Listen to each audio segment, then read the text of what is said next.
More exciting than watching the Lakers play at home because we don't get booed here on the Flex Zone. It is the Flex Zone, the only place, fellas, giving you your sports how you want it. When you need it. When When you you need need it. it. And what you need right now is a brand new episode 332. What it do? It is the Flex Zone back here on your Monday night here in the Man Cave in Baltimore and beyond. I'm the host of the Moist God's favorite host.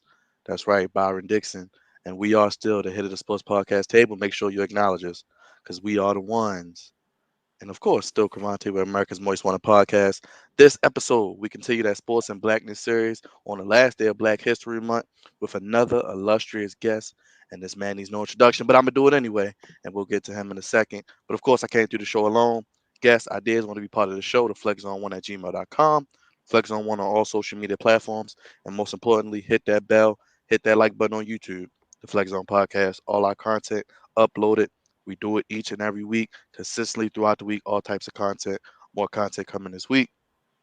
But as I said, you're inside the man cave, Flex on back again, and Big Rod is ready to bad lead off. What's up, my Big good rock. brother? What's going on, y'all? Ready to bad lead off. Have a great guest on. Another great guest. Good brother. Can't wait to talk to him.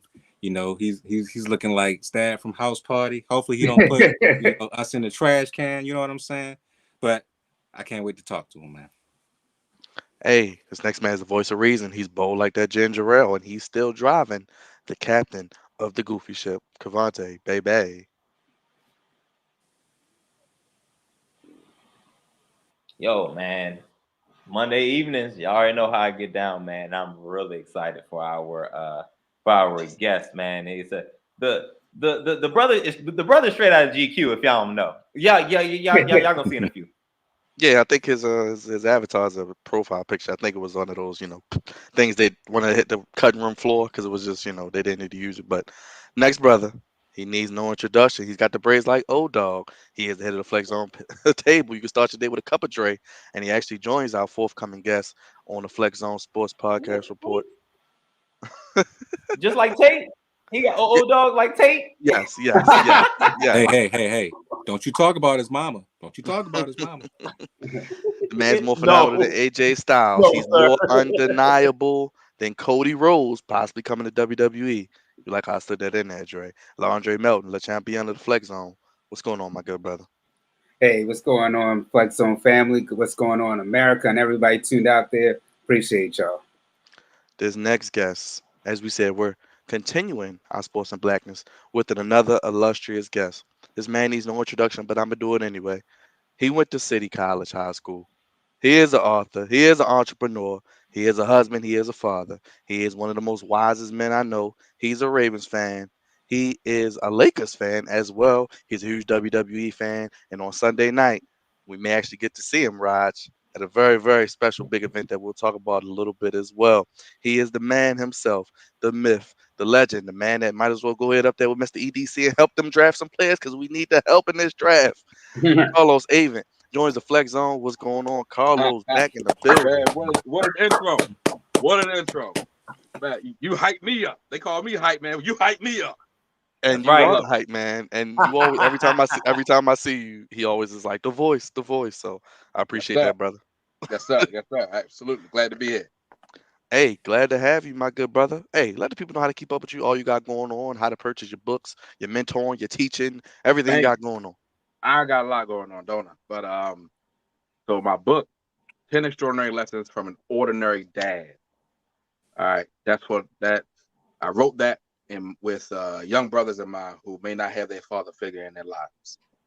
So you can pick that up at Amazon. Just search for me. Just search for Carlos J. Avent or type in the title of the book 10 Extraordinary Lessons from an Ordinary Dad. All right. That's where the book at. Mentoring. That's from the heart. That's passion. You know what I mean? Like, again, it's all about pouring back, giving back. Um, I may have my own little thing going on right now because lately I've been doing mentoring through other organizations. Might kick up some dust on my own pretty soon. Let's see what 2022 brings us. Hmm. Okay. But yeah, that's what we got going on right now. But follow me in all them places. Carlos J. Definitely, Avent. definitely a great follow. Always sparking debate I love his questions. And brother, I'm gonna start off with a slow pitch softball, one that I got to get your opinion on because it's been a while since I talked to you about it. I think Yeah. last time was when we were at Jimmy's for Full Gear. Yeah. Our Baltimore Ravens, man. Season came to an end. Tough way to Mm. end the season. Was 8-3 with the number one seed. I see that background poster behind you, my good brother. Tell him send free stuff. You're one of the biggest Ravens fans I know. We had the pleasure of having engraving on a few weeks ago. Now we got your cell phone. I just want to Right. get your thoughts on the season and all the happenings at one winning drive this offseason. You know, one of the things that really did us in is injuries. You know what I mean? Like, I think for a majority of the season, we led the league in IR, right? Like, we had enough people on IR to start an 11 on both sides of the ball. So what you know, it ain't too much that you can do when you got, you know, a whole another team on your IR, especially some big hitters. Like, we lose both our corners. This is not the kind of league where you can lose both your top corners when you got 80%, 90% of the quarterbacks in the league that are pass happy. You know what I mean? You can't lose your two top corners doing that. So it was just a bad spot, man. You know, 8-3 by midseason. And I got a lot of love for Tyler Huntley, but he's a backup for a reason. You know, all that chit chat about we should start Huntley over Lamar, or we should start Huntley over Lamar. Nah, that's not where we're going. Right? That's a bad idea. And you know, that, again, he's a number 2 for a reason. You know, Lamar gonna come back strong. Lamar gonna come back strong. Lamar gonna come back ready. You know, there was a video that came out a couple weeks ago of him, you know, throwing some passes. You know, not to bring up old news, but y'all ever see any videos of Flacco throwing passes in the off season? No, he probably didn't. You know, but I enjoyed what I've seen there. You know, so he gonna come back not just stronger, not just better, but he's gonna come back mad. Tell him that boy's competitive. He's coming back mad. He's also going to be on The Shop this season 5 of The Shop with LeBron James show. So y'all should catch that out. Y'all should check that out. That's gonna be pretty good. I see you had to throw a shot at Flacco, but I'll leave that alone. Yeah. You should. I mean, you know, Flacco was doing some other things in the offseason. Yeah, creating people. Yes. Terrible. Man, is that like the 2-liter, bro? Oh yeah. This is not an endorsement. So T is where it's at.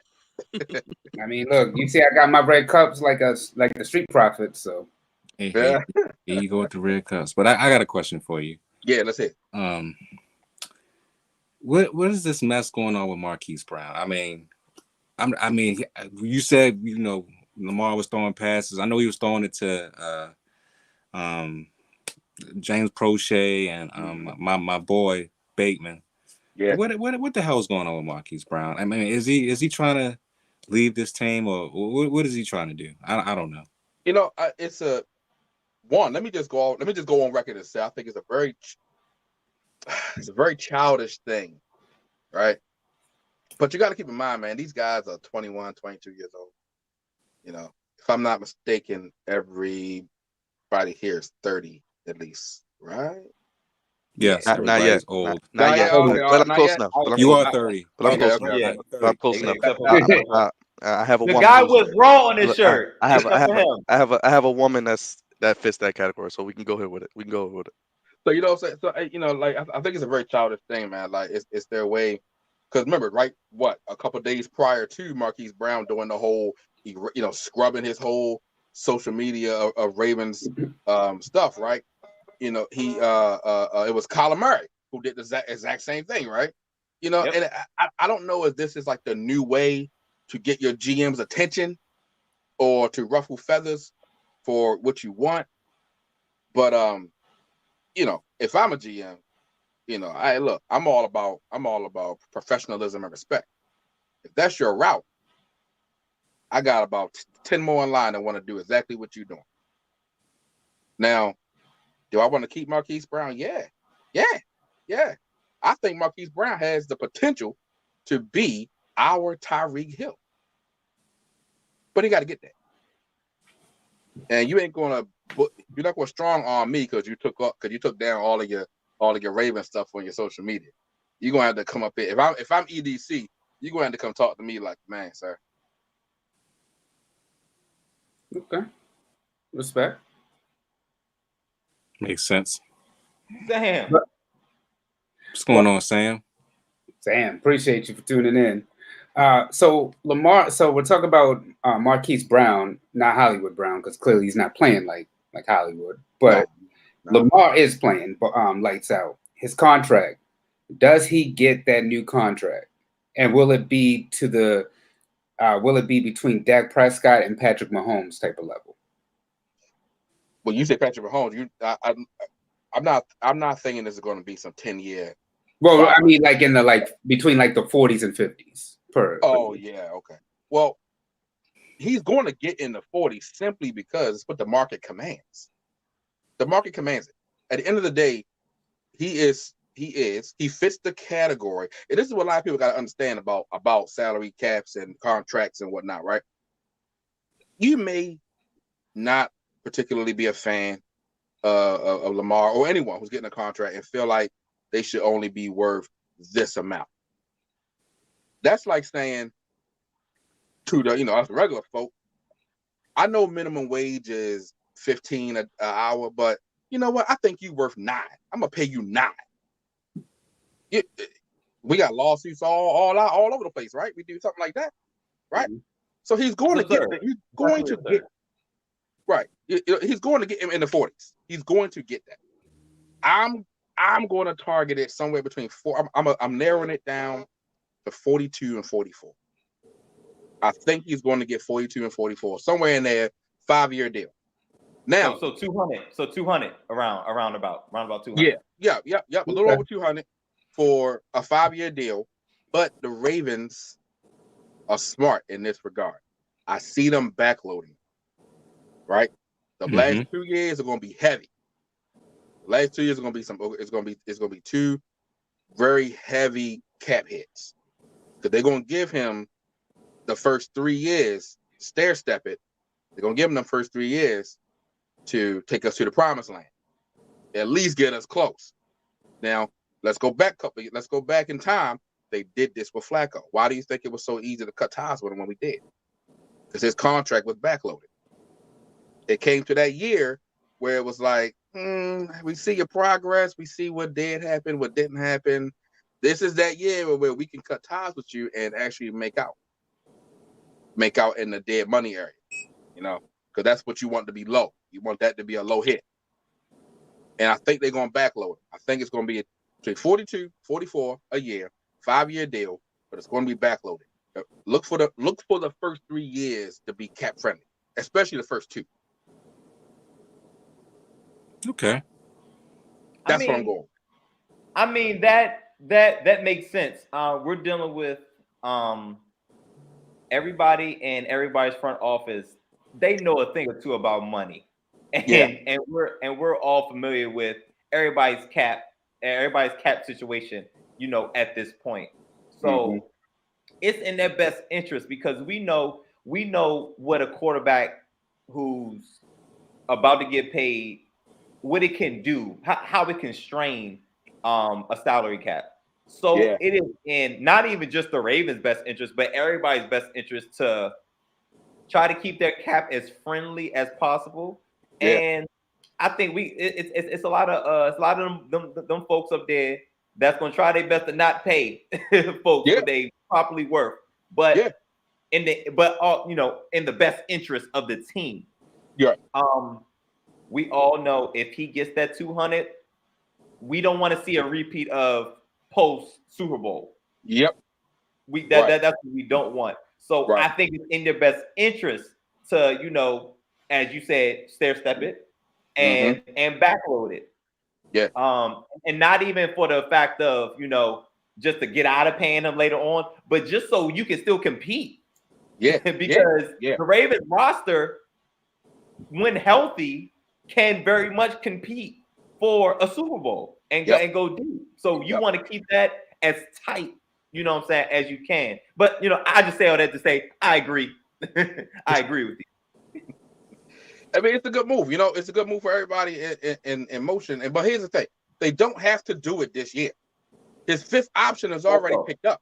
They can table this until next summer, which I would do. I would table it till next summer because I want to see what these negotiations look like when I have a healthy Lamar for 17 games. Not what? How many did he play? 8, 9, 11. He played 11 games. He played like 11.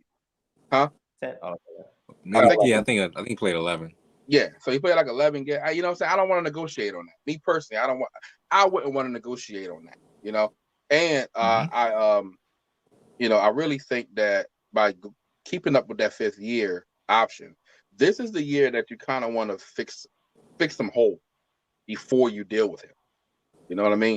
And there's a D-line hole, there's an O-line hole, or a few of them. Because what good is it to throw money on him if we can keep him upright? If he ain't upright, it means nothing. Mm-hmm. So that's I would let him ride out the fifth year option, fix some holes, right? Worst case scenario, we get to next off season. I still need to kind of explore things. Franchise tag, right? And then go from there. They can literally stretch out another 2 years on the ball because at the end of the day, let's say he walks. Let's say he walks. He chased the bag, and we know teams like the Jets love throwing the bag at people. The Jets, the Jaguars, the Broncos, like they love throwing the bag at everybody, right? And still be a top 5 pick later. So it doesn't matter. So let's say he chased the bag somewhere else. Who we going after? Who's coming out of college right now? That's worth it. Who's on the trading block or a free agent quarterback that's worth it? We're not going to get in that Deshaun Watson sweepstakes, tell you that. We ain't doing that. Hey, Carlos, listen, man. let me tell you a thing or two about these damn Ravens, which I'm sure everybody here knows. Where that coupon book at, baby? Right. Listen, bro. Hey, Ozzy's not in charge no more. Hey, listen, man. They don't pay people nothing crazy. You not gonna come to Baltimore to get the bag. No, nobody's coming to Baltimore to get a bag. Like that's just what it is. You gonna have to really, really, really prove it to get the bag. And obviously, Flacco was the last one to really, really prove it.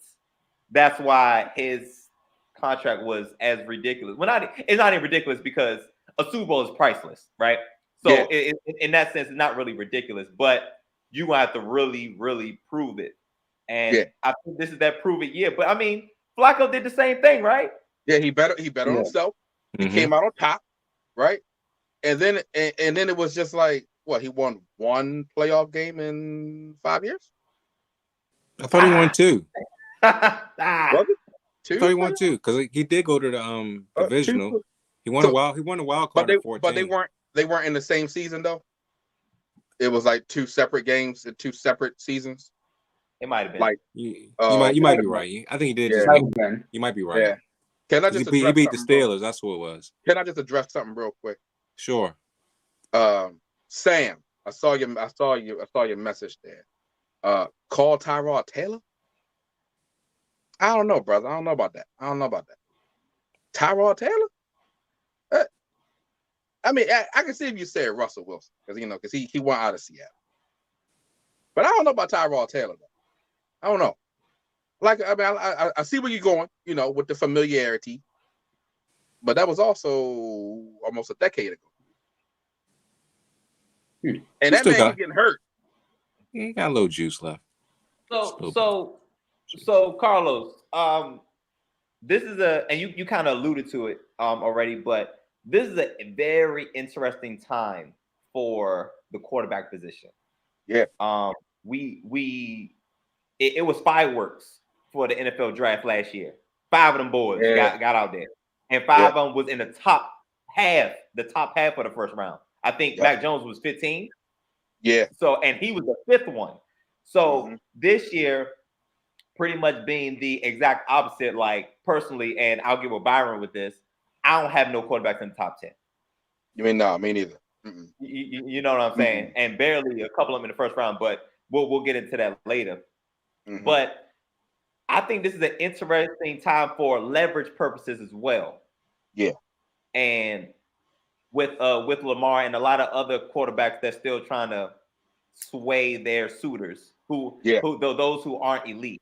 So do you think that gives Lamar to players and quarterbacks like Lamar more leverage negotiation and moving forward because the draft class that's coming in is so weak?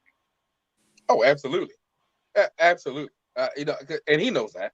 He knows that. You know what I'm saying? Like, the only quarterback name I keep hearing right now is Kenny Pickett. I believe that's his name. And he's projected to be a low 20, or maybe fall in the second. He might stay in Pittsburgh if he go that low. Right. So, and I think someone like Lamar would. Now remember, Lamar negotiating on his own back. So I'm expecting him to really. I'm expecting that he knows that. When you look at, all the elite top tier quarterbacks have either retired or they are staying put where they are, with the exception of Deshaun Watson, who no one's really touching right now. Right? We know Wilson wants out of Seattle, but it's all rumors, all hearsay. Hasn't really been no real motion behind that. And they both have trade clauses, I believe. Yeah, they do. And you don't want to end up with a Daniel Jones situation. Whew. That absolutely. Look, and I ain't the biggest Jalen Ramsey fan, but when he said he couldn't believe how Daniel Jones was a top 10 pick, I agree, because I don't see it either. Now, see, I don't like it coming from Ramsey. I don't like it coming from Ramsey. This is one of those the messages, but I don't like the messenger. Yeah. But nonetheless, the messages is accurate. But remember, he got into the whole thing about quarterbacks a couple years back. And going down the list. Yep. He ended up sticking his foot in his mouth for most of them. So he did. Yeah, he did. Especially that Josh Allen one. That Josh Allen. But yes, sir. But I think it's the nail on the head for Daniel Jones. And mind you, me being a Washington fan, I love it. I don't care. Dabo can't fix that. I don't care. Right. I don't care how he ain't fix that. Dabo will coming in fresh and he gonna try something new. But true. As long as Daniel Jones the quarterback, I love my team chances. Wait, I noticed 2 times you just said Washington fan and my team fan. Is there any reason why you're not using the new name was given? Is there any reason behind it? Carlos, you're opening something, brother. You're opening a can. This is supposed to be about you. This is supposed to be about you. Don't turn this into me, okay?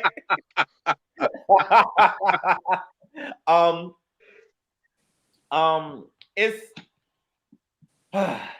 eventually I'll get used to it. But believe it or not, I've been saying Washington for quite some time now. Okay. It's almost like maybe I'm like subconsciously like still saying Washington because Commanders, it's gonna take some time. But you know what's gonna help? Winning. Winning helps, right? Yeah, winning helps. Was it a fan vote or they just came out with it? Hell no, they wasn't a fan vote. Oh damn, that's messed up, Hell no, man.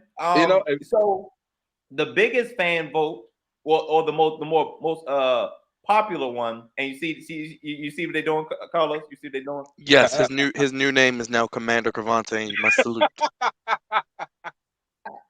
I love it.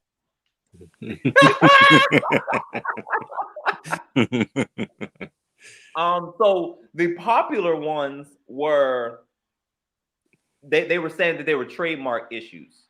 The most popular, Red Tails and the Red Wolves were the two popular ones, but due to trademark issues and logo issues that they were projecting that they will run into, Mhm. They cut those off early, so I knew it wasn't going to be either one of those two things. Mm. So I'm in my mind, I'm like, they're going to go generic. Like Yeah. they've had a racist name pretty much majority of their them being around. Yeah. They went generic with Washington football team, and they went generic again with the Yeah. next name. So I'm not with it, but it's one of those things where if they win, it's cool. Yeah. Yeah. Yeah. Yeah. I mean, So going back in history, I asked about the fan vote because I remember being 13 and no 12 and voting for the new name for the Baltimore team. And we had to call in. You had to call in to Fox 45 and press the button for your option, what you wanted. So I believe it was like Bulldogs, Bayhawks, Browns. They were going to keep the Browns name, and Ravens. Little history. Let's let y'all know I'm almost 40. No, yeah, we know you old. You're the he's just a historian, as I like to call him. So speaking of, since you're a Baltimore historian, what are your thoughts about the City Poly game? Since you are an alumni of City. Well, I wish it was back at the stadium. That's for sure. We all do. Hey, Carlos, make that call, brother. You know who to call. You make that call. I look. I am on the Alumni Association, and it comes up every year. But every year we try our hand. We try our hand to kind of inch back down there, but it's a lot of red tape. But at the end of the day, I can't. It's also a little bit of a win to have my alma mater playing on the field of my alma mater. When they play at Morgan, so I kind of love that as well. But the bigger story here with City Poly is I have waited a long time for City to be back on top in this route. Yes, you have waited a while. Long. Yes, when I got to City in '97, they were down 6 games, and when I left, they were down 4, and they kept being between 4 and 6. At one point, they were down 8 because I remember there was like a 3-year losing streak, and then it was in 2012. That's when they hit their 9-game win streak. They turned into Ohio State. Pretty much. That's who we became. That is who we became. Now I will say that last game was pretty ugly. It was a lot of no, not the last game. The game before the game before that, before the pandemic. I think both quarterbacks had threw like 6-7 interceptions apiece. Oh, God. Yeah, I remember that. It was just it was a bad one. It was a bad one. But man, that rivalry is so and people who aren't from here don't get it. They really just be like, it's just a high school, and they say that, and I be like, what? Oh, not taking the glasses off. Yeah, you take the glasses. What? You said what? You look like a different person. Hey! Don't throw nobody in the trash can. Don't do that. Yeah. But they be like, it's just a high school. Nah, it ain't just no high school. This is history. This is 133 years of history. You got that? Do you have that? Do your little high school have that? Now I try not to do that. I try not to throw shade at the high school, but they be trying me. Like you, Roger. You try me every year. Hey man, hey. Look. Check this out.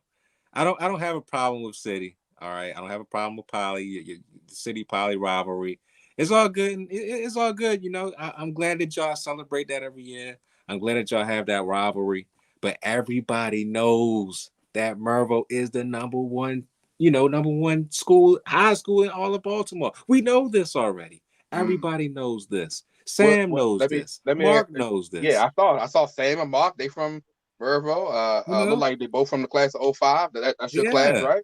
Okay, yeah, Mervo. Okay, look at that. Mervo all day, baby. Mervo 05 in the building. All right. Hey, I got a question for Mervo being number 1. Do the stats say that or just your mouth? Hey. The track team definitely said that back in the day. We owned that track and field over there at City. We used to own y'all. I mean, it's all good though. It's Hold all on. good. All right. So you want to talk about the? Okay. So we're gonna talk about the track. It's all good. Okay. It's all good. All right. This is your We're gonna thing. talk This about your it. thing. We're gonna talk about it. I'll tell you why we're gonna talk about it. Okay. Because I remember this. I ran track, and I used to. So y'all got out around. I think I got out of school like 2:45 ish. Yes. Something like that. So we got out 3:15. And I remember like looking. My last class faced the track, and I was see y'all. Now, a little piece of history here. I ran against Brandon Scott a few times. He looked the same. He's built the same. Like only thing different is he got a goatee now. And he had an afro too now. Yeah, he had that then, but he okay. But and I used to just be like, man, like yo, they up on our track, and then they beat us in the meets. And I'm not mad about it but I did like my freshman year, we got one up on y'all, and we ended up winning the city championship in 98. Mm-hmm. And I think y'all was just fired up by that because we never saw that again. we just never saw it, And but no, man, but yeah, the whole track robbery was a good time. You know what? I always felt like this though. I always felt like if nothing else, I could deal with Mervo beating us because that's a good little rivalry right there. It's a friendly thing. You know what I'm saying? Because we share the same track. This before y'all. This was when y'all were poor, didn't have a track. So, yes, we didn't have a track. Yeah, exactly. So that was back then. But I was okay with that. But I was like, but I can't stand. Polly cannot beat us at anything, and that was motivation for me. Okay. Running track then, because that's how deep the city Polly rivalry is. Football leads the way, but I don't care if it's a pissing contest. I gotta beat Polly. Gotta happen that way. That's the way it's designed to be, But back to the game though, as far as the future of the game, it seems like Morgan's going to be our home until the city. If we want to petition anything, the city should really invest in a municipal athletic field again. Like if y'all remember, there used to be a place called Kirk Field, and that was a very during our time it was kind of already dilapidating, but it was still there at least. But prior to me, I had two cousins who played for City in the 80s, one in 87, one in 89. And they practiced sometimes at Kirkfield when they didn't want to mess up the field at City. And which was those 80s was a critical time for City because they finally broke the losing streak, the 17-year losing streak against Poly. My cousin, rest his soul, Greg Avent Jr., was a defensive end for City. Then he went on to Bowie and won a state championship with Bowie. But so Kirkfield was a really big deal then. More of a big deal during the Kirk Smoke days, where they packed that place with 25,000 people at Kirkfield. So we need a municipal field again. So I like just a mutual place. Morgan's mutual, yeah, but if you want to look at it from an east-west side kind of thing, it kind of leans more towards City College because we're over here, So, but the future of the game, I believe the future of the game is in good hands. I just would love to see it back on somewhere where we don't have to fight so hard to get a good day and to tailgate. Yeah. Because that's a part. Yeah, y'all be having fun, man. I do give y'all that. Y'all do have a lot of fun. Oh yeah. How do you compare that to the Calvert Hall Loyola rivalry? Oh yeah, you mean the Calvert Hall. Oh, that's cute. So, I mean, they got, we both had the Turkey Day kind of deal going on before the MSPAA switched up the conference and the scheduling. That's the only reason why we're not playing on Thanksgiving anymore, which has been almost 30 years now. But that's the reason behind that. But I don't know. I mean, I don't know. I never paid attention to their games. I always catch now I always catch the results on the news. You know, like, oh, Calvert Hall won again. All right. Oh, Loyola won. Not they won Oh, again. oh, that's crazy. Loyola won. Okay. Yeah, but at the end of the day, it ain't City Poly. It ain't City Poly at all. Oh, I mean, let me circle back to the whole Murphy thing because I see Mark Sam, y'all putting it out there. You know, Murphy. I see y'all, but you know, you got a coach. You got a coach on that staff by the name of Coach Clash. Okay. That's my man. That's a City College night for you. So you see what happened in here? You see where your greatness is coming from? You see it? It's coming from a night. Okay. Putting y'all on his back. Taking you to the promised land. Let's go, baby.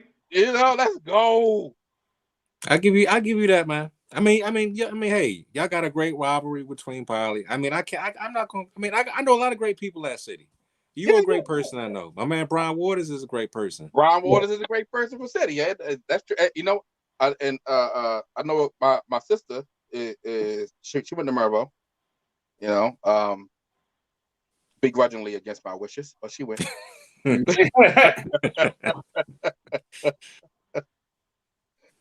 Yeah, but yeah, man, no, the rivalry is everything.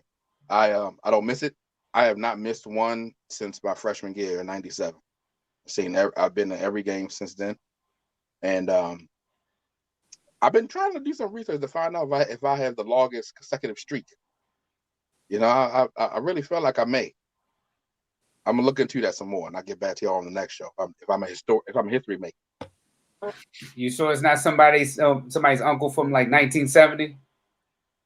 Man, it could be because there was this one guy. He passed away a couple years ago, man. But his name was Donald Glover, ironically. But yeah, he been every, and you probably know him. He's Mr. Give me a C, give me a. He do it every game. He's done it every single game I've been to, not just City Poly, but every game that he goes to. Basketball, football, baseball, swimming. He's going to do that, you know. But yeah, he passed away a couple of years ago. But he had been so you know the colors are orange and black, right? He had a coat, a city college like varsity coat, and the coat was brown. That's how old he was, right? Wow. Like the black had turned brown. Okay, because because the man just out there, rain, sleet, snow, shine, don't matter. Or was out there, you know. But he's gone now. So now I'm trying to figure out who takes that mantle, you know. And so I'm kind of hoping it's me, you know. It might be I me. think it is you. I might be the I guy. think you are taking that mantle. I Yeah, could be maybe. the guy, you know. But I want to go out there and be like, give me a C, but I'm gonna get mad if don't nobody do it though. I'll be like, yo, y'all think they're gonna do it? Take them glasses off. I'm like, yo, y'all think they're gonna do it? You know? What you want next? See?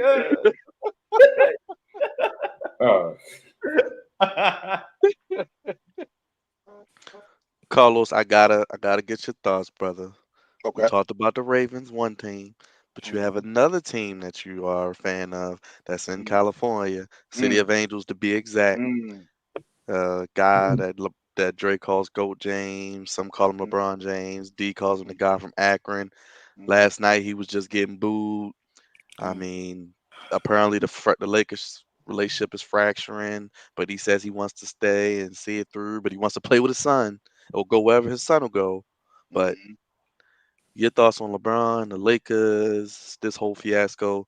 This team is terrible right now. This super team ain't really supering, are they? You know, because it is disappointing. You know what? I could stomach this when Byron Scott was the coach, and we went like 19-67 or something like that. Mm-hmm. I could stomach that because you know, hard coach, young people, young talent. Okay, you know, you kind of get that when you got that kind of makeup. But we looking at what 6 MVPs between just Russell. No, 5 MVPs between Russell and LeBron alone. Now, granted, it's 4-1, but still, you got You got 2 MVPs on your team. You got Carmelo Anthony. You know, what's going on here? The White House, what is it really? You know, you can't say it ain't. It's because they not gelling. How much time they need to gel? We way over. We way into beyond All-Star. How much more gelling y'all need? At this point, you know what that championship going to be? That play-in tournament. That's going to be that championship. That's going to be it. They don't even make it to the play-in tournament, though. If they even make it, because right now they set that number 9, right? Mm-hmm. They set that number 9, and they lost to the Clippers twice already. The Pelicans, and that was embarrassing. I was booing them from here, 3,000 miles away.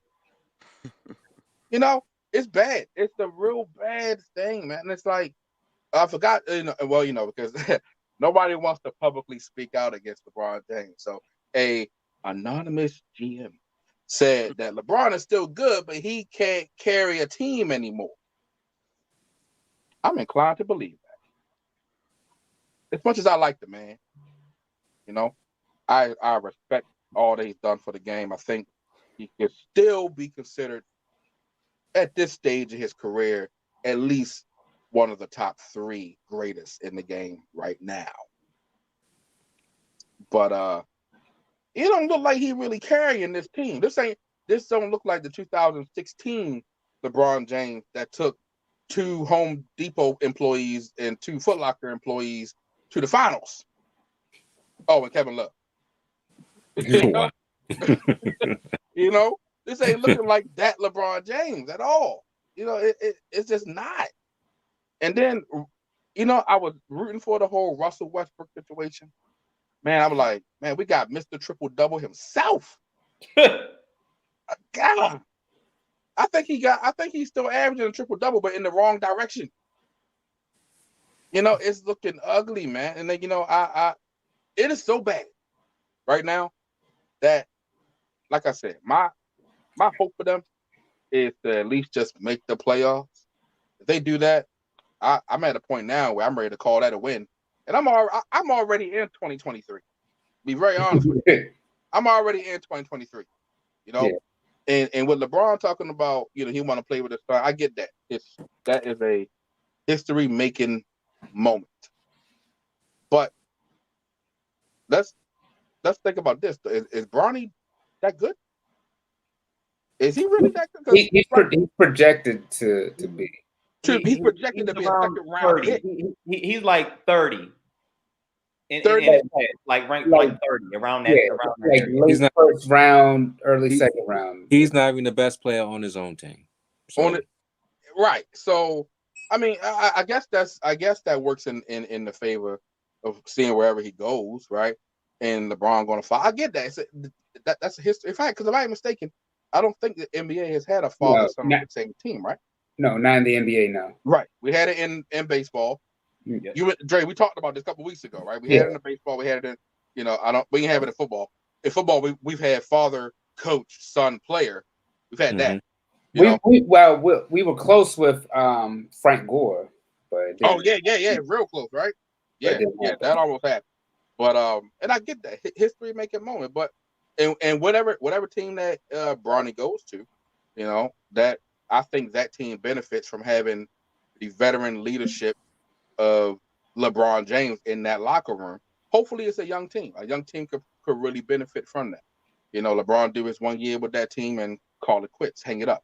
I get that. But as it stands right now, with Los Angeles Lakers, LeBron James number 6, it ain't looking good. You know, it's like he's becoming a shell of himself, and it might just be time to just face that. You know, and I smell a rebuild coming soon. Oh yeah, a rebuild. They need to do a rebuild. You're right.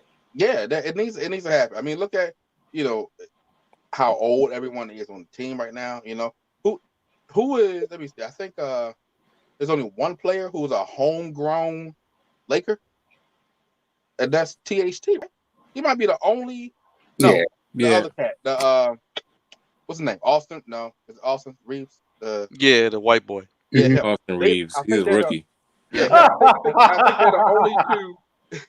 I think they're the only two homegrown Lakers right now.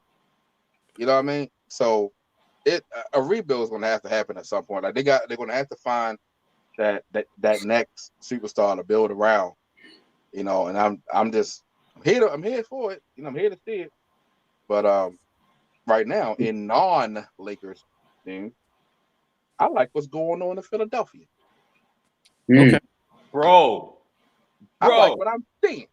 Carlos, bro. Look, this next stretch of games though is going to tell a lot. They play the Nets, they play the Heat, they play the Bulls. So we'll see.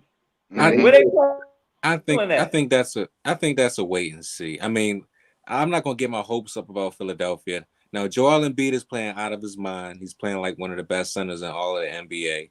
Yeah, he is. But James Harden is finally finding his way back to basketball after doing what he did in Houston to, Brooklyn, as far as not being in shape. Now all of a sudden he's that was a bodysuit. Raj, that was a bodysuit. It was phony because he took it right off. It came off like that. But before we go on to the Eastern Conference, I just want to say I did a video about Anthony Davis, and I think that the Lakers should trade him. I think this should be his last year in LA. He hasn't really given us anything except the championship, but the last 2 years have been injury riddled. Not sure what he's, his knees is kind of looking like Andrew Bynum's knees, which is not good. Jeez. And I'm with you. I'm with you on that, man. I think that probably after next year, LeBron is pretty much going to be gone, and it is going to be time to rebuild. So I like the wordplay, Mark. but yeah, I mean, I think Anthony Davis should be traded, but yeah, he should. I wouldn't be opposed to that. While he still has relative value. I wouldn't be opposed to trading because his knees are no better than a iPhone charger cable. Like it's just bad. Like those things look good when you get them, but then after a while, man, you're like, why? How does turn apart like this? Great comparison, man. They just start tearing up for you, man. So, hey, yo, they so trash. They so trash, bro. Them just be like, click, and I'm like, there goes ACL. There goes the Philly. There it is, right there. So Carlos, it's interesting that you said. Well, before we go to the East, for the Lakers, there's no such thing as rebuild, baby. We rebrand and revamp. Ain't no rebuild, baby. Man, they need a rebuild. I've been alive. I've never seen a Laker rebuild, bro. It's like actually you have. It was just awful. Briefly. You saw it. I'm saying like it's a year or two off. Because not rebuilding. You're getting new pieces. You're not drafting nobody. They had like 10 years off. They sucked for 10 years. 6. Okay. It was 6 years. 6 years. Well, 6 years out of the playoffs, and then they had like another 4 before that, where it was like first round exits. So and those were Kobe's last years. His last 4 years. So it had like there's been that, but you're right. But Crevonte, though, that might be the issue. Maybe it's time to try something different. It's LA though, baby. But it is LA. It is. But you know what? This isn't Jerry West LA no more. This isn't Dr. Buck LA no more. Very true. Rob Pelinka, if Rob Pelinka really want to show that he is a credible GM, then build a contender without someone by the name of LeBron James. Because I think he pulled the LeBron James, or was able to pull the whole LeBron James thing. I think more so on the strength of Magic, but that's a whole nother story. But it looked, Me too. On paper, it looked like a Rob Pelinka win. Okay, all right, you got it. But again, it's LeBron James. The man has had a track record of taking 9 straight finals. Mm-hmm. So that so he came in with that track record. But if Pelinka really want to show what kind of GM he can be, rebuild it. Get young talent in here. Make people want to be a Laker again. But see, now you're asking him and the Lakers organizations to do something they've absolutely never done before, which is be patient. Be patient. That's hard to do when you got a town that's used to winning. It's very hard to do. I mean, Lakers, Dodgers, and now the Rams. They all did it the same way. And ain't no young boys on this team. On none of the team, ain't no young boys. You know what I'm saying? All your big contributors are big time. They in LA, they spend that money. But anyway, moving to the East, I was saying for the Brooklyn Philadelphia trade that I think Philadelphia is going to win in the short term. I think right now, because James Harden is still James Harden. Like James Harden has not fallen off or anything like that. Right. And you pair him with Joel Embiid, who's having like Raj said, he's playing outside of his mind. He's having an MVP type of year. All I'm thinking about is pick and roll. I'm not even, they doing a lot of it.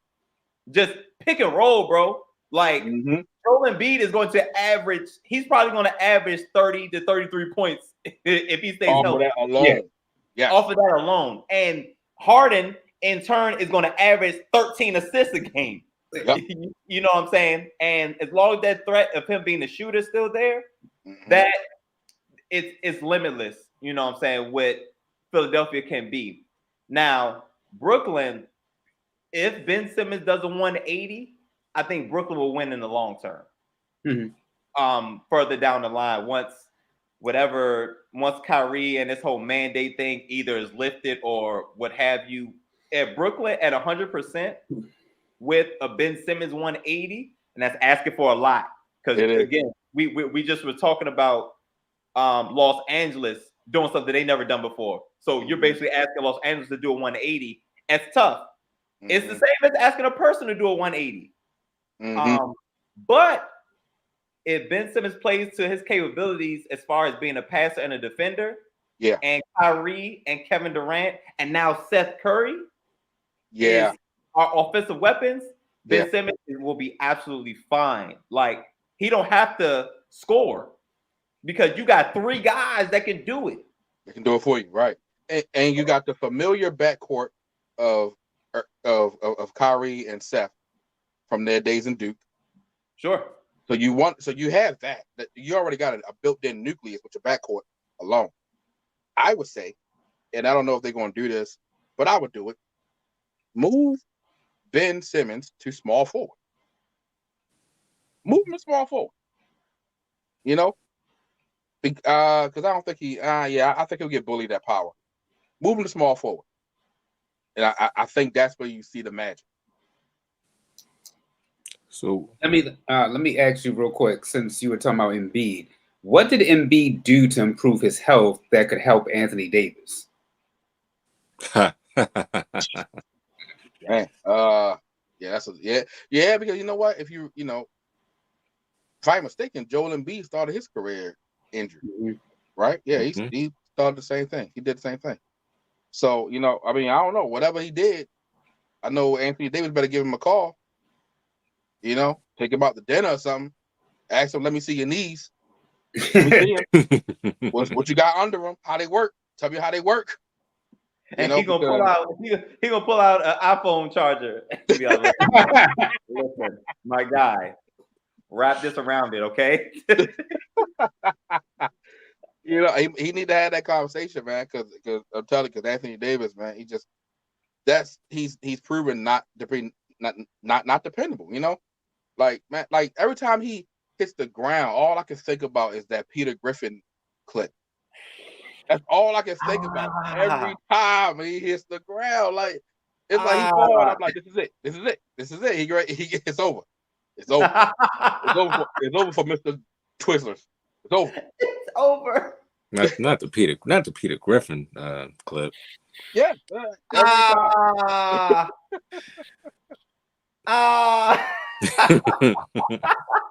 But I'm gonna say this because we found out today that the mayor of New York he is going to lift the mandate.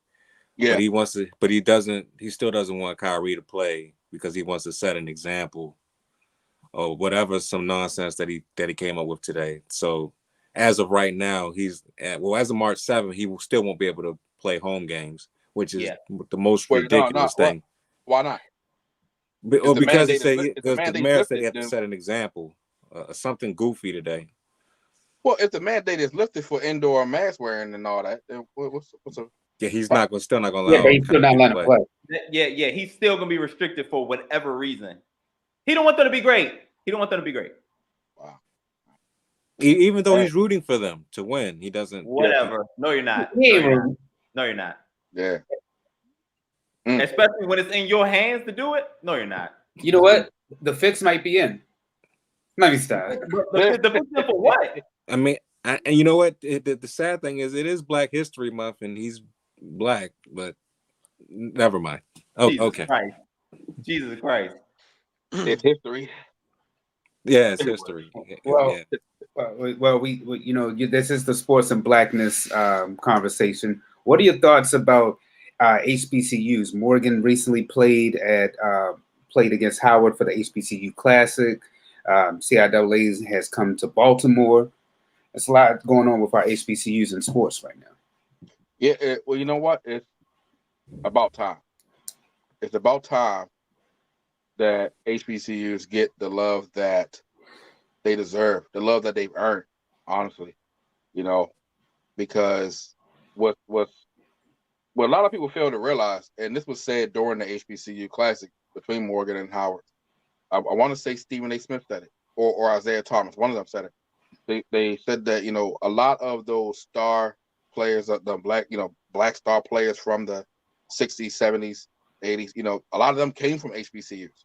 Somewhere along the line between, you know, big corporation, media, big schools, it just became the thing to go to Alabama, University of Alabama, or Ohio, you know, or Duke or Kentucky, as opposed to Morgan, Howard, FAMU, Bowie, whatever, you know. And it's kind of like a circling back. And I think it's happening at the right time, because at this particular stage in life, this is a good time for HBCUs, because more eyes can be on it, you know, as opposed to a time. So I'm a HBCU grad, Morgan State, class of 06. And when I was there, I can't recall one time where a Morgan football game was on a national network. Not once. You know, it wasn't until I was already gone that they were like just being shown on ESPNU, I think. Mm-hmm. You know what I mean? You know, and again, how can you make that if you don't have a national TV deal, no exposure? Why would, you know, a few years ago, why would an athlete choose a Morgan State over Alabama, over LSU? Or, you know, why? Miami. And I love the U. But why would they choose Morgan over the U? You know? So this is a real good time. I think where there's exposure, which is good, there needs to be dollars. Okay? Because a Morgan State, for example, has an endowment of roughly 32 million some odd dollars, right? Alabama has 830 something million. All right, so there's a big discrepancy there, because it's about where the dollars are going, you know. But this could be a good start. This could be a really good start. So I'm hoping that it keeps up. You know, I could really appreciate people like Michael B. Jordan, who put a lot of money and time behind making the Classic happen. You know, and I really hope that it is something that continues for us. You know, for us all, for all HBCUs involved, for real. So, I agree, but it also needs to start on the actual school level. You can tell you can tell which schools prioritize sports. Yeah. Oh yeah. By where they put their money. I think collectively, I believe HBCUs need to invest more into their sports, and I mean, all of them. Now, obviously, the money makers are basketball and football, but overall, I mean, as far as like facilities, food, housing, those things need to be upgraded. Yeah. And then because you want to talk about exposure, we don't want nobody to see this mess that we got over here. Like your mom say, you ain't bringing no company over here. The house look a mess. Exactly. Yep. You know what I'm saying? So you bring in some upgrades, and then when you bring folks on tours, things look presentable. Like how Morgan looked.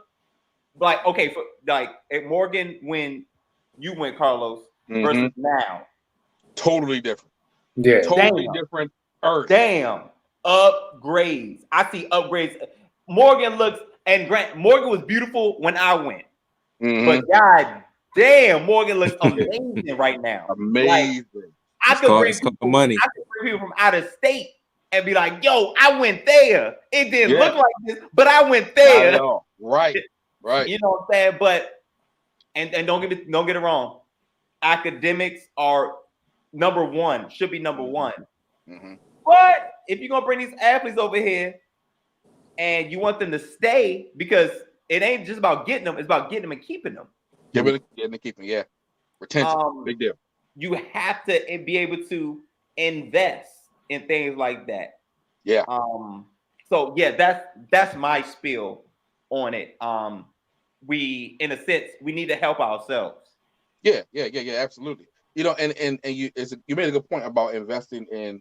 You got to invest in the athletics across the board, because let's just say, look, at the end of the day, you want to attract fans, you want to attract players, that's what you want to attract. That's what brings in exposure and finances.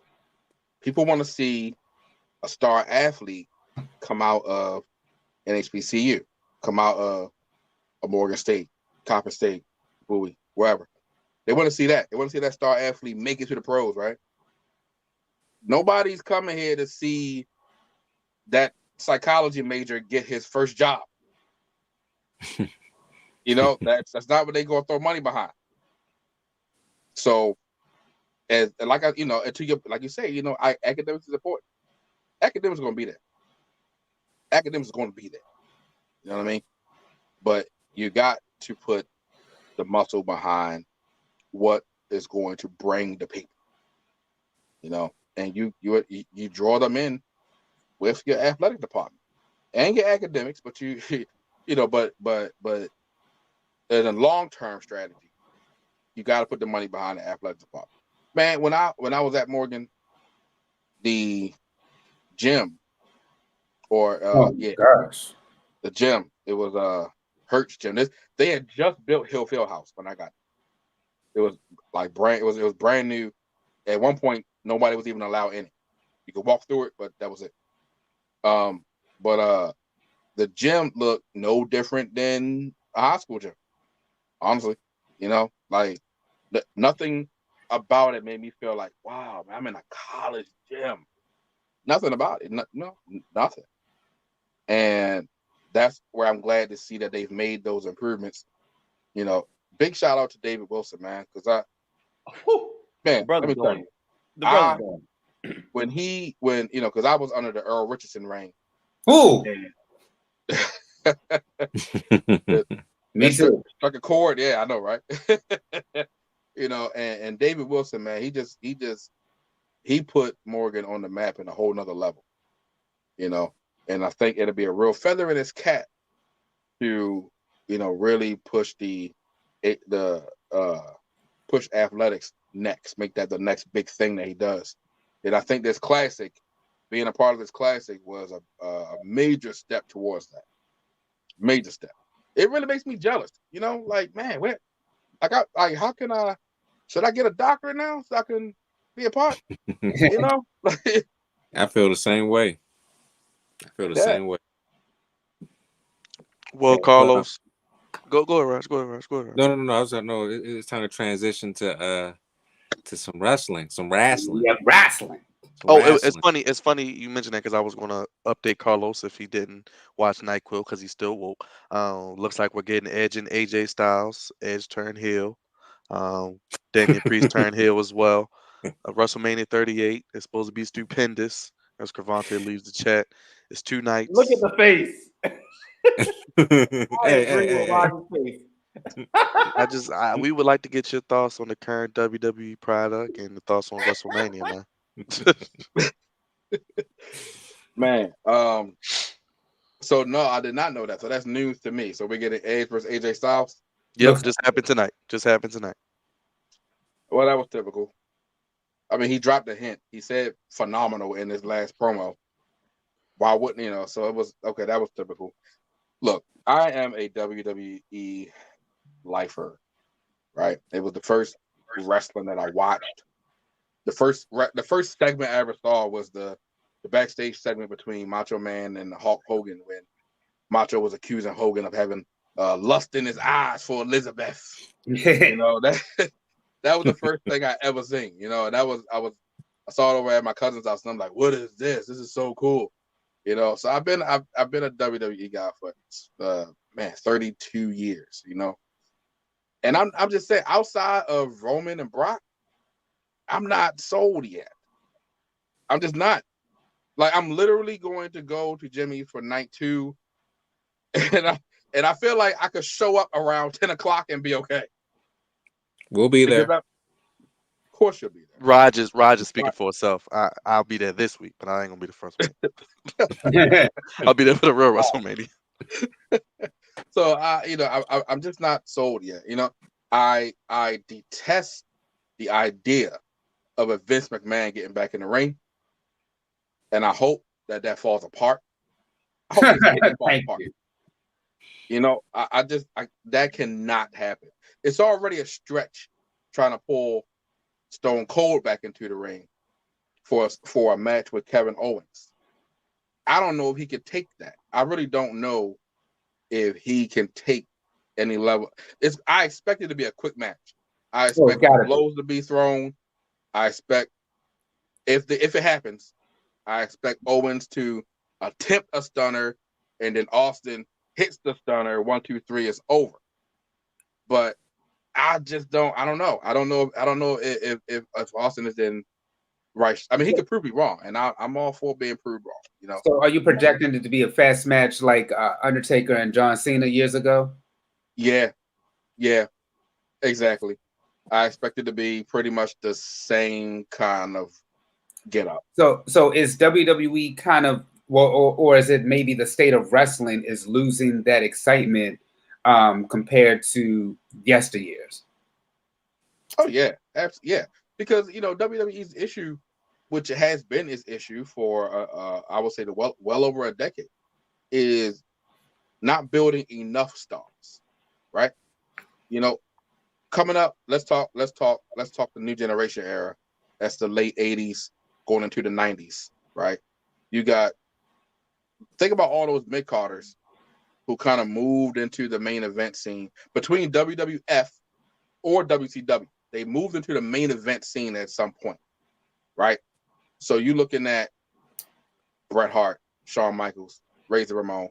All these guys had main event caliber to them. You don't see that today. You know, we about to get Brock versus Roman for the third time. For the third time as a main event at WrestleMania. Now, I know I know it's being marketed as, history making, it never happened before. It didn't have to happen at all. If you build other stars, and I get it, they built Roman to be this like powerhouse. What he said? He said I'm on God mode now. Okay, cool. I get it. I'm all for the tribal chief thing. It revived his career because he was dying before that. Because he was dying. They were forcing him to be this baby face, here to save the day kind of guy, and it just wasn't working. But so this saved him. But at the same time, you made him run through everybody. You know, and you don't have any stars to come up and really make it believable. You know, right now it is only believable for Brock Lesnar to beat Roman Reigns. Who else is it? Come on, Austin Theory. I had some hope with Seth. I really wanted Seth to take the belt off of Roman. I wanted Seth to win at the Rumble. I really did, because I felt like that would have been a good transition, situation. But I get what they were doing. They were building up to this. They wanted to keep the streak of Roman streak alive, because it's all marketable. I get that, but there's no stars. There's no stars, and yeah, Mark, he just said it. The writers. It's the problem with the writing team is that I just don't believe that they're wrestling fans. I just don't. I don't believe that the writing team are wrestling fans. They are social media influencers. They are soap opera writers. They are writing assistants from different productions across the globe. I don't believe that they are like true wrestling fans. And we got a glimpse of that. Remember about a year or so ago, that the young lady who got hired, and she was like, I don't even know anything about wrestling. They just hired me because like she exposed it. She exposed it. She didn't even know she was exposing it. She called Bobby Lashley Bobby Ashley. Yeah. She confirmed what we all knew. She confirmed what we all suspected about the writing team. And that's been a downfall. They haven't prepared for life after John Cena. And they're trying. And the thing is, I don't think they want another John Cena, to be very honest. They're afraid. They don't want another, they it's like, we're going to build you up, but we're going to cap you at like right here, because up here is where Hollywood starts to call you and we can't reach you. We're going to cap you here. So you think that's the reason they don't want another John Cena? But it's projected that Roman Reigns might be the next person to make that leap. No, he is the next person that's going to make that leap. He is the next person. I'm already hearing things about probably not next year, but the year after. When his contract is up, he's going to be gone. Hollywood. After you saw him in the movie where he went around Jason Statham. Hobbs and Shaw. After you saw him in Hobbs and Shaw, he didn't have to say a word. You just he eked out, star power. Even when he was on the screen. No, it didn't. It did to me. He was just one of his brothers making ooh ah sounds. He spared the hell out of that dude though. But I mean, he's also, he is The Rock's cousin. He is WWE marketed him, and look at him now. Like you said, his career. He's really at a good point right now in his career. He is. But I'll tell you this: if Roman Reigns goes to Hollywood, WWE gonna have a big problem. A big problem. Well, I'm letting you know right now, he's gone. He's going to go. If Reigns becomes a part timer, and it's gonna be bad. It's gonna be bad because where's your star power gonna lie at now? You gonna still call Goldberg? You gonna call a 60-year-old Goldberg? Well, they might be in the same predicament that they were when John Cena first got on the scene. Because remember, there was that gap when Austin got hurt. Rock went to Hollywood. They didn't have a person. Luckily, they just happened to fall into John Cena and Batista during that time. Well, let's never forget they still had the Undertaker, Kurt Angle, and Edge, they still had Rey Mysterio. They still had a solid roster. They still had a very transitional people, right? They still had some good transitional people before that 04-05 year where it was like, all right, Batista, run with it. Cena, run with it, and then you had this time period of Taker and Angle and Triple H putting them over, but that's the problem right now. That's the problem right now is the writing team. I don't believe that they're real wrestling fans.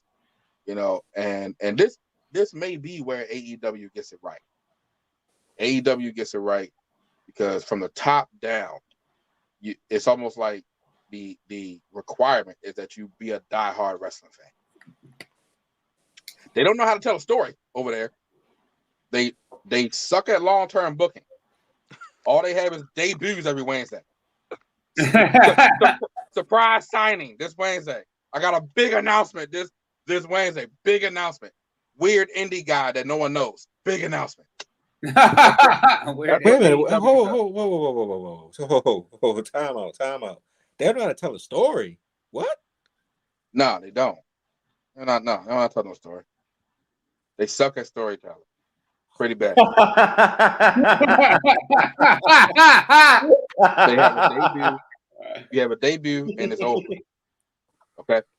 And if you want to, and your example is going to be MJF and Punk, then you credit that to Punk because that's what Punk does. He stretches stuff out like that. If you want to talk about Hangman finally becoming world champion for like a year plus time, man, 4 out of 10. That was storytelling. 4 out of 10. I'm underwhelmed. How do you feel about Adam Cole and Kenny Omega? You know that's happening. Oh man, yeah, Adam Cole. Never been an Adam Cole fan. Jeez. Never been an Adam Cole fan. I feel like he has short man complex. Here we go. And the vanilla midget, right? The vanilla midget. Yeah, he does. Mr. Leg Slap. That's who he is. But Carlos, let's be real. Yeah. But before All Out last year, had you seen a better pay-per-view maybe in the last decade? Before All Out last year. Bryan Danielson, Adam Cole, those matches we watched, amazing. Oh yeah, Punk's first match, MJF and Darby, Hangman and Kenny, and I think Revolution is going to be even better this week.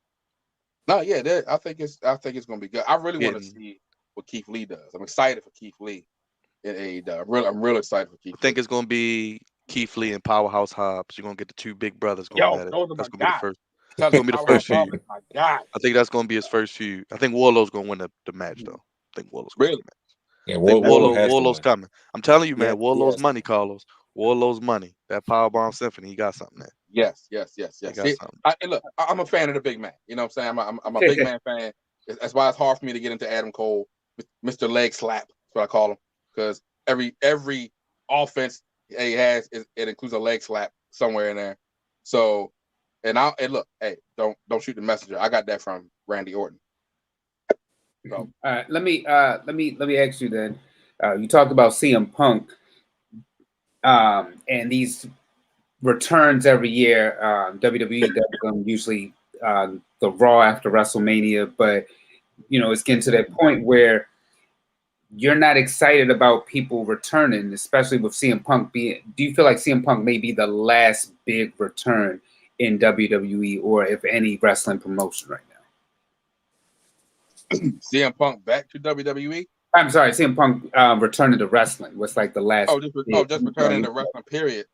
That was probably the last big, like oh my God kind of return, because you talk about a 7-year hiatus. You're talking about not that he talked a bunch of smack about about WWE, but he was very disgruntled when he left. Mm-hmm. And it was very much he's probably never going to wrestle again. Like it got to the point where remember where like every city they were chanting CM Punk, and it was like they should really stop doing it. The man is done, you know. And for him to have made this return, I mean, it was great. It was a great return. That was for Tony Khan to pull that off, for AEW to pull that off was that was a big needle mover for them. Then they got to be careful on how they put how they book him, and I can tell he has a lot of influence in his creative direction, which is good because you start throwing him in feuds that don't matter, then it just waters down the whole thing. But as far as someone coming back, good point, Mark. As far as someone coming back on a full-time basis, Punk is probably going to be the last that really does that, But we had a good shot with Batista, but the fans screwed that up because everybody was so Daniel Bryan crazy, and it just totally ruined Batista's return. Hence why he went away and just came back for that one last retirement match. You know, but we could have had another full-time run with Batista, you know, which he would have just done around Guardians of the Galaxy and all the Avenger movies. Wow. You know, but it didn't happen because the fans just took a big crap on it, you know, and was just Daniel Bryan crazy, you know. So, Well, well, before you say anything, Dre, Daniel Brown is doing some of his best work right now. I mean, I know he was a bad brother in WWE, but right now in AEW, my goodness, man, he's showcasing all of his strengths. So hats off to him. But I got a real question. I got a quick question for you. Since Cody Rhodes is a free agent now, and he's claiming to go back to he might be going back to the WWE, or it could be a swerve. We don't know. Maybe Tony Khan is conning people for Wednesday show. What are your thoughts, man? Do you think Cody is going to be in WWE? Do you think he goes there for maybe one match and comes back, or do you think he's full time in WWE? What's going on with Cody Rhodes? If I'm Cody, I am not going back to WWE because I am not a main event player. He in AEW, he's a main event player. And you know what? I think I would actually prefer that this be a swerve. I would prefer for it to be a swerve. I'm going to tell you why. Remember his match against, was it against Omega? He had a match. I want to say I think it was against Omega. All I remember is I remember him saying that if he lost that match, he would never again challenge for the AEW title. Right? Yeah. Oh, it was MJF. It was MJF. MJF, okay, yeah. And so he lost. Matter of fact, it was Jericho. Matter of fact, it was Jericho and MJF turned on him. That's what it was. It was here. Okay. It was here. It was here. So he lost that match, right? He could never again challenge for the AEW title, right? I would love for it to be a swerve, and the hook in that plot be that he could not challenge for an AEW title on that current contract. So now he's back on a new contract, and that old stipulation is now out the window. I personally think that's going to be best for him, unless the plan B that I think will be also good is if he's going to be kind of doing like a Matt Cardona thing and just collecting titles all over the place. I wouldn't be mad at him doing that, because he did that very well. Yeah, I think he did that pretty good. But I would not go back to WWE. He would be a hot commodity for about 3 weeks, and I think he just falls back into the mid card where he was. Well, I got one thing for you real quick. I might be hearing that AEW might have bought Ring of Honor, and really? Cody Rhodes could be the guy running it. That's a rumor. Really? That's a rumor. And I would like that. Because look, I'm a big fan. I love the Invasion. The 2000, and I know a lot of people don't like it because of who wasn't a part of it. But I love the whole concept of the Invasion. And you've seen other places kind of do a little bit of it. Impact just tried to do it with former ROH guys, right? And it was pretty underwhelming. But they made an attempt, But I would love to see if that's true. I would love to see like a real invasion, and I mean like take it back to those like that invasion years, or back a little further, the NWO years, where they just run roughshod on the entire roster, and it really looks like AEW guys versus ROH guys. I would love to see that. That would be storytelling if AEW can pull it off. I don't know if they can. So you don't want no T-Bar and Mace. No, God, no. They are telling a great story though with Moxley and Bryan, but I'll let you see that happen. Oh, With who now? with Moxley and Bryan, but Oh I'll leave it. yeah. I do. Yeah. Again, two guys who are clearly in charge of their creative direction. Mm-hmm. Okay, guys who are in charge of their creative direction are doing pretty good in AEW. It's the ones who are not, which is a lot of them. But yeah, I like what Mox and Daniel Bryan are doing. I like it a lot. I will say that. Just a couple more questions on my end. What are your thoughts about Roman Reigns when he said the N-word in his program, his promo to Seth Rollins? Whoa, what? Roll that back. Yeah, You said the who word? the N-word. What N word?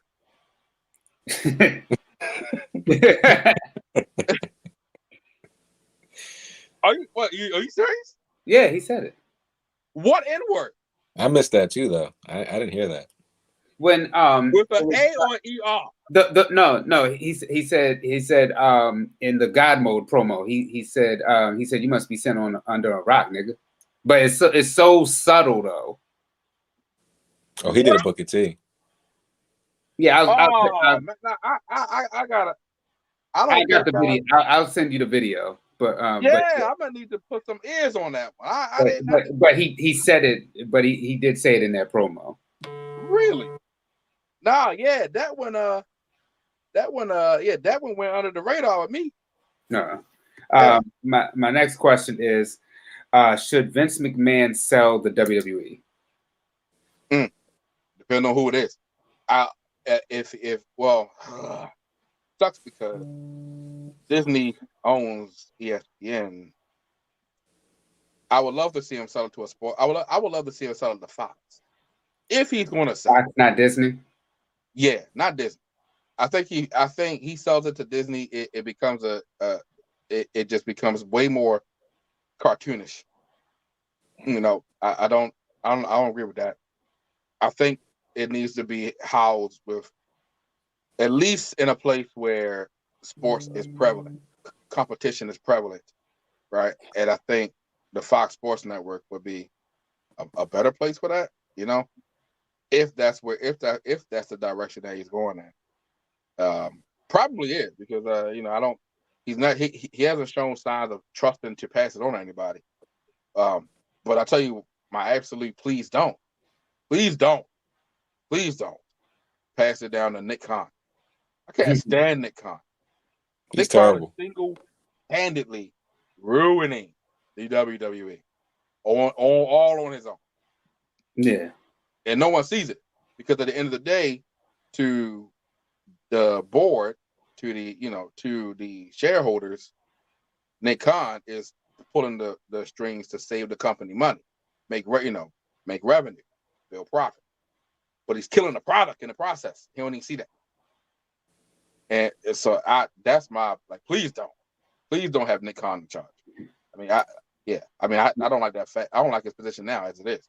no, The amount of people that have been cut over the last 2 years is enough to start 2 new companies. 2.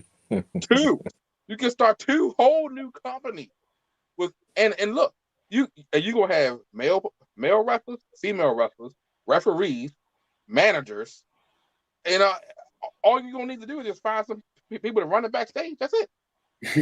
Well, they getting there too right now. Yeah.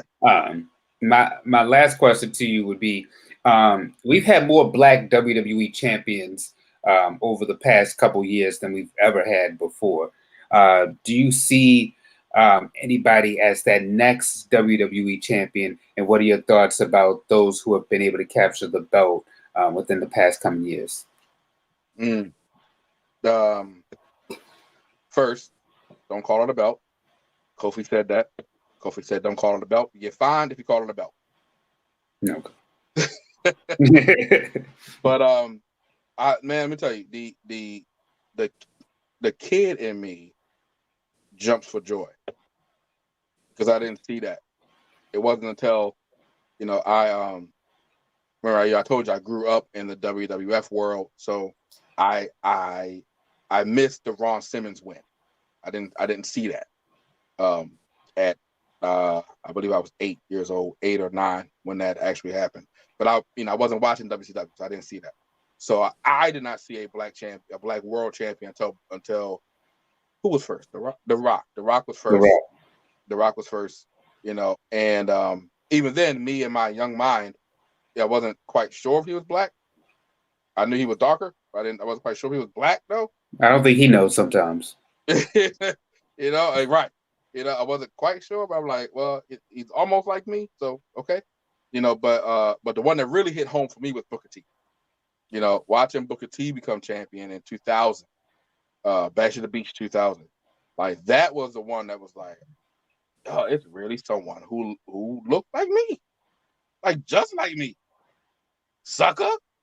Like I loved it, and to see, then yeah, there's been a gap in time since then, but to see that, and unfortunately, the climate, the current climate, I feel like the current climate forced WWE's hand a bit.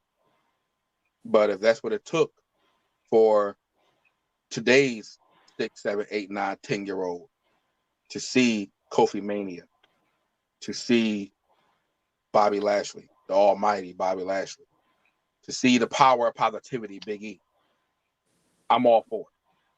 I'm all for it because, it's no longer, and look, growing up right here in Baltimore, this is not this was never a wrestling town. And what I mean by that is this wasn't like a Georgia, St. Louis or Texas where you could graduate high school and say, I'm gonna go become a professional wrestler. And everybody's gonna be like, yeah, do it. Awesome. We didn't have that here, So to see that now, these up, the last 3 that we've had in the 3 in the last 19, 20, so 3 in the last 3 years, it's very inspiring for the next generation of black wrestling, and there's a lot out there. There's a lot out there who don't get the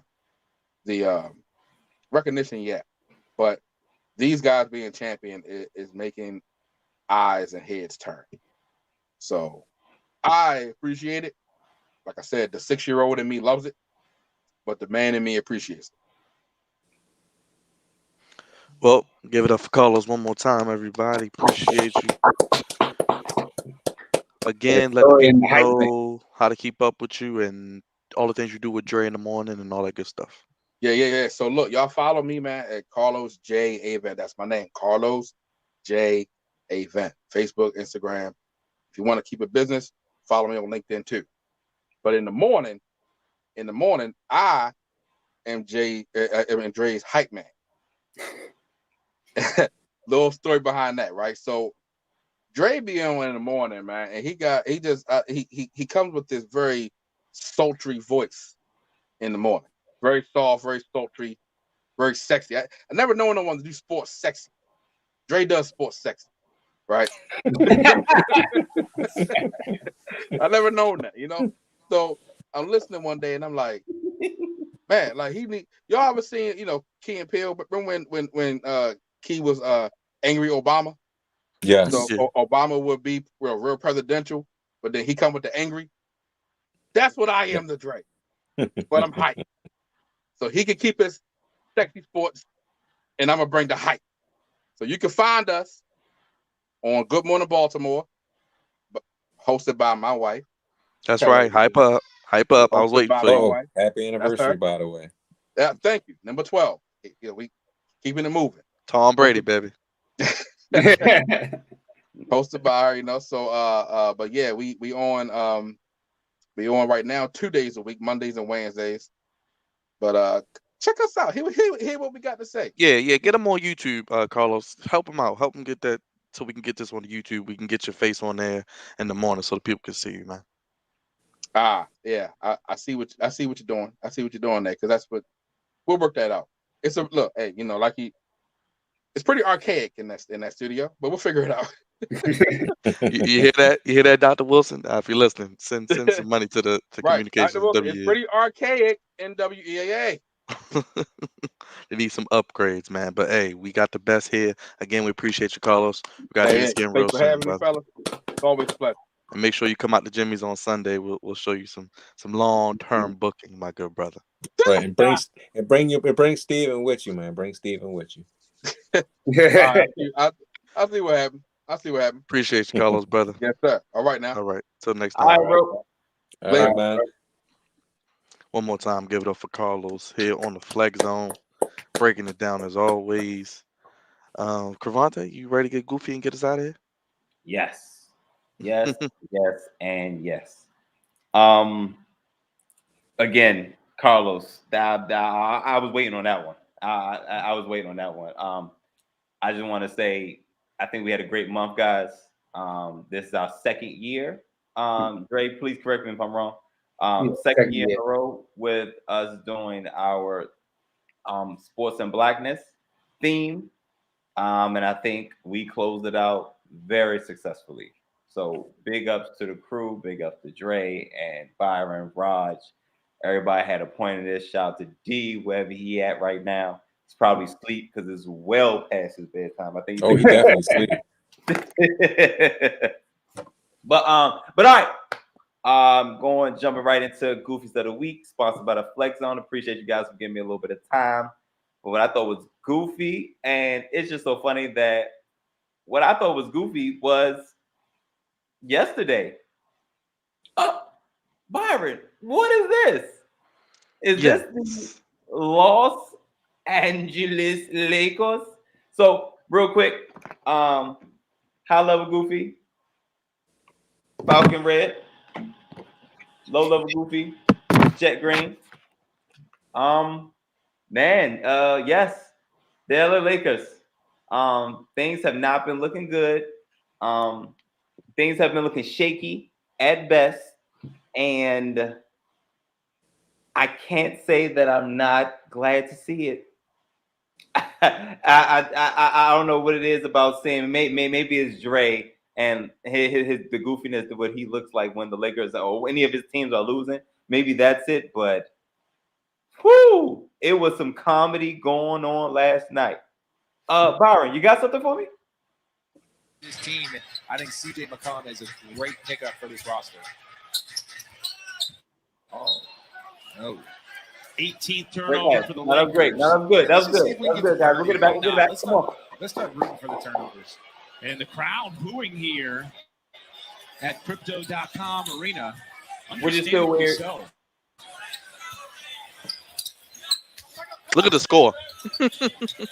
Pelicans, meanwhile, are bringing it up 19. McCollum has the last 9 New Orleans points. Crevonte, did Zion Williams play? Did Zion Williams play last night? Nah. No. Okay. Just making sure. No. There was a couple things that happened, which I thought was interesting. I saw a post on Instagram where LeBron James was going back and forth with a fan. And LeBron James basically said in so many words that you know nothing about basketball besides the ball going in the hoop. I also saw DeAndre Jordan throw a pass to a fan in the first row from one side of the court to behind the basketball hoop. And I was like, wow, this is like the 12 Stooges playing basketball at this point. It was tragic to say the least. But there are y'all know that Twitter ripped them already. See if I can get to that.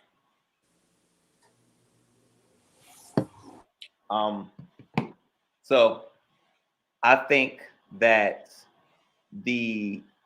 the Lakers, like I was saying before, I think the Lakers got the most they're gonna get out of this. I thought Russell Westbrook was a terrible pickup. I mean, I'm glad from where he came from. I'm glad he left there, but I thought that was a terrible pickup. The Anthony Davis thing, you got a championship out of it. Like I was telling Carlos, I think it's time to rebrand, because there's no such thing as a rebuild. You're down for a little bit, but you're never out of it, Lakers fans. But I love it. And this is when I wish I had D here, because D, I think D will find a way. D will find a way to make my point more, because the guy from Akron plays. Oh my gosh, whatever. D is going to somehow, some way blame this all on LeBron. you guys know this, and Byron knows it as well. But Twitter, I got to find the tweets. I got to find the tweets. But this isn't the thing that Frank Vogel is going to fix. Firing Frank Vogel is not going to fix this. Letting go of Carmelo Anthony is not going to fix this. Dwight Howard can't fix this. LeBron James can't fix this. I saw a tweet that said, "This is like changing the tires on a car that's totaled." Ooh. And I was like, damn. Yes, obviously the tires are a problem. But the car is also a problem. The transmission is a problem. The engine is a problem. The power locks is a problem. You know, the whole thing is a problem. So as those that when we deal with cars and car insurance, if it's not salvageable, cut that check. We done. Go ahead, cut that check. We done with it. I think LeBron James needs to rebrand his game at this point. We're pretty much coming over on the back end of his career, the final stretch. He's obviously not at the age where he can, carry a team. This is not 2012 Miami. This is not even 2016 Cleveland Cavaliers. It's like it's harder when you're carrying older people. Because it's like you got to carry all their medicine, because we're going to the old folks' home. They got to carry their wheelchairs. We got to carry the mobility van or mobility bus. LeBron has to take all that with him, and it's gotten to the point where it is indeed too much. Brandon Ingram into the corner. This is the other video you was talking about, Crevonte, while I was queuing that up for you. Speaking of Goofy. And the Lakers have it. Terrible. Perfect. My man. He got it. Okay. Yep. Second row, third row. My bad, baby. My bad, baby. My bad. It had to be like row 6. What do you do as Frank Vogel? Are you just waiting to get fired? What do you do? LeBron James, what do you do? Because statistically, individually, LeBron is putting up similar numbers to what he's always been putting up. Mm-hmm. But the wins aren't there. It looks like the cohesiveness is not there. The chemistry is not there. It looked like they put this team together overnight. But we all know that's not true.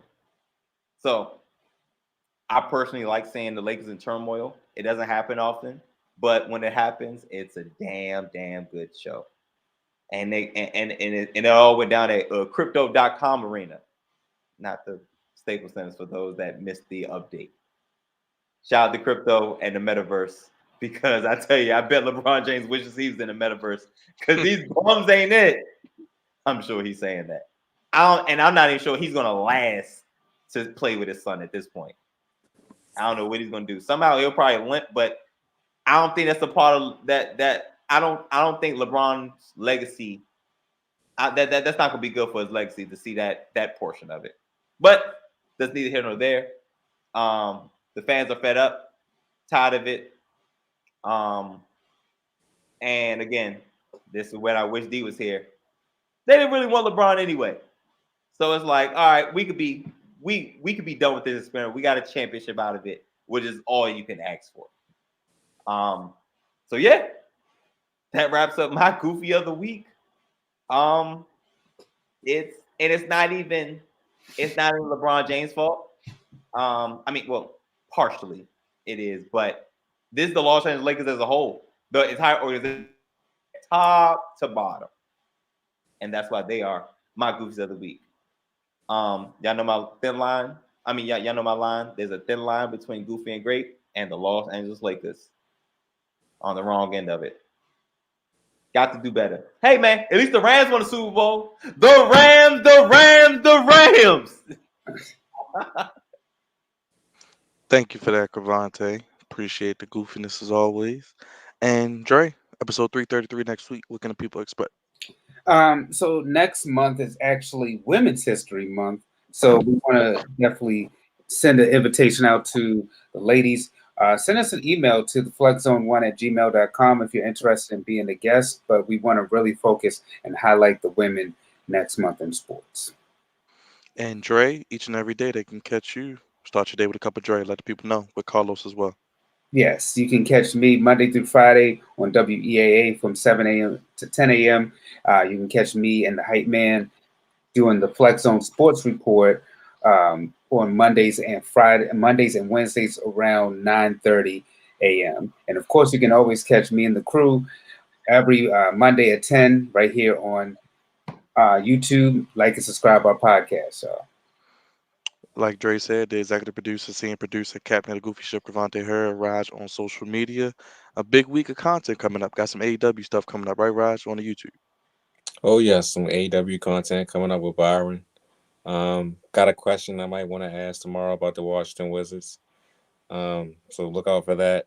And pretty much, is the Batman is coming out this weekend as well. So it's going to be an excellent weekend, and of course Revolution on Sunday. So definitely gonna be checking that out as well. Speaking of the Batman, you can get a double date with Dre. Just go to my Instagram page. Make sure you register. You answer our question of the day, and you can see the premiere of Batman Thursday at 7.